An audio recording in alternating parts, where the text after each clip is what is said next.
Hey Indians fans, Haley Jordan here with infielder Alika Williams.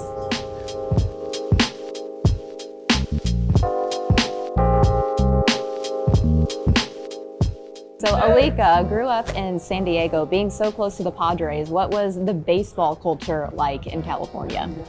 Growing up in California was nice. We didn't have to worry about weather a lot, so we got to play year-round, which was awesome. But it was a really rich baseball. Like the high school I went to, there were a bunch of draft picks and stuff, so it's kind of been a big part of my life, my whole life growing up. Well, out of high school, drafted in the 2017 first-year player draft by the Yankees, but chose to go to Arizona State instead. So what caused you to defer and want to play some college ball? I think I always knew I wanted to go to college. I don't think I was ready as a 18-year-old kid to kind of be on my own. I learned a lot about myself and just kind of how to be on my own in college, which I think was very valuable. So I just wasn't ready. I knew I always wanted to go to college.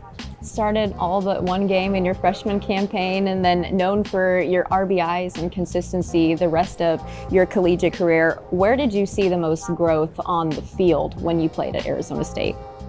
It was probably that freshman year, getting to play every day right away.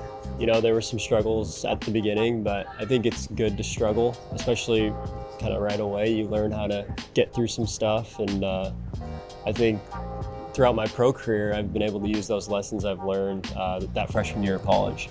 Drafted by the Tampa Bay Rays in 2020, so you get your second opportunity to be drafted. How did your mindset shift after those 3 years of college when you were finally ready? Yeah, I was for sure ready. 2020, we had that weird kind of COVID 5-round draft, so there were a lot of question marks up in the air. But I was definitely ready. In those 3 years at Arizona State, I became a different person. I really grew up from a kid to kind of like a young man. So I was definitely ready.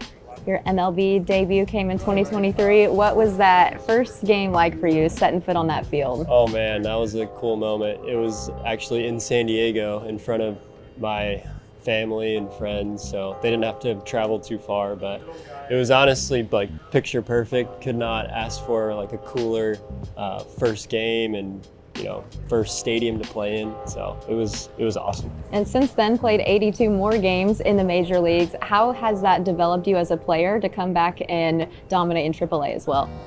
I think the biggest thing that playing in the bigs has done for me and kind of my mindset and everything is the confidence it gives you, because you play in the MLB and you're like, okay, I know I can do this, and it just gives you that extra boost of confidence. I think if you ask anyone that's played in the bigs and they come back down, I think they'll tell you the same thing. That confidence has followed you here, especially in August. 6 home runs. What has contributed to this consistent success for you at the tail end of the season? I think it was just kind of staying with it. Again, like beginning of the year was tough. We had some tough stretches, but just staying consistent with Muntz and Bart and just trusting the process. It sounds cliche, but just trusting the work every day and knowing that eventually it'll show up, and this month it kind of came together, which was nice. You're one of our final features for Quality Start. Crazy to think that the season is almost over. What are your plans for the off season? Man, off season. I think I'm gonna spend some time in San Diego with the family, and then most of my off seasons are spent in Arizona. So I'll be there, and then we got a couple weddings, kind of that time of the year where everyone's getting married in the baseball world. So I think we have 4 or 5 weddings to go to, so it'll be a good one. Alika, thank you so much for coming in. Good luck the rest of the season. Enjoy that sunny weather in Arizona. Thank you.